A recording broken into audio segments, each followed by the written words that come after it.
Tonight we are circling back to one of our Little People Big Dreams books. This one is about Audrey Hepburn, one of my favorite females. Ready? Thanks for dealing with our inept technical skills here. Someday maybe we'll get better at it. I don't promise though. We'll see. Yes. Come over here. Get closer, closer, closer, because I can't turn the page. Little People, Big Dreams, Audrey Hepburn. Oh, don't sneak ahead. No, don't look, don't look. Oh, maybe that's the first page. All right, here we go. Little Audrey lived in a town called Arnhem in the Netherlands. She dreamed of what she would do when she grew up. Would she become a ballerina or maybe an actress? No, an actress is in movies or plays, and a ballerina is a dancer. It's not the same thing. Yeah, it is. Okay. But one day, on her way to ballet class, Audrey saw soldiers on the streets. War had broken out. She watched many families being sent away from their homes, including children just like her. Maybe he's running because he doesn't want to get captured. Possibly and probably. It was a hard time for Audrey and all the other children. There was very little food, and they were often hungry. Audrey became very ill. Poor doggy. At last, the fighting ended, and Audrey moved to London to study dance. Her teacher said she was too weak from the war to become a ballerina. What?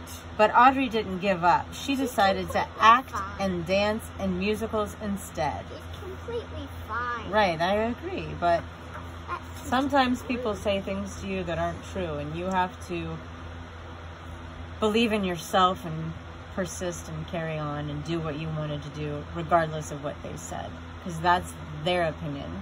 Before long, she was making her first Hollywood film, driving around Rome with the famous actor Gregory Peck. Gregory Peck? Hey, when you look upside down, that looks like his brother. Would you look at that? Every role she played was different from the one before. One day she was a nun, and the next, a princess. Ooh la la. Ooh la la. She had a simple rule for life. Dance as though no one is watching, sing as though no one can hear you, live as though heaven is on earth. I like this pop red, but not like this on Right. I agree with you. She also liked to spend time alone in her apartment. Every day at breakfast, she read letters from her fans. She was loved by millions of people around the world. This is when it gets interesting. Audrey won award after award, but she worried that she didn't deserve them. Whilst she was a Hollywood star who seemed to have everything. Hollywood serious. This is me. Who's you? The blue-haired girl, for sure.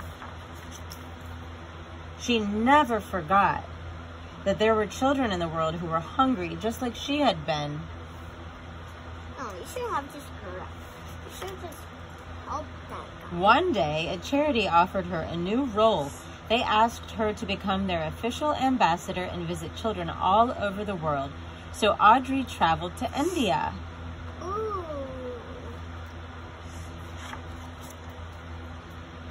And to Africa. Wherever she went, Audrey tried to make every child happy. She helped raise money to provide children with water, food, and medicine. If I lived at India, I'd be her. This is Africa. But yeah, the page before was India. You would be her? Yeah, her. Who would you be? Her, I guess. I think you should be her. I said who I was with. Audrey spent the rest of her life helping people across the globe, and that made her happier than acting or dancing ever had. Did you realize this? What? It's an apple. Is it? Oh, a heart. Apple. I don't know. And as I mentioned before, these books have a nice little timeline in the back telling about the little person with the big dreams. Hope you have a good night. Ready? Says.